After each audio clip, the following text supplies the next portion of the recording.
kanggo restumu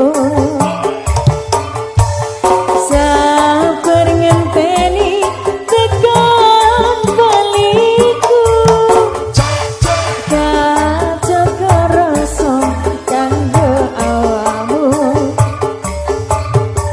semoga dirimu juga begitu.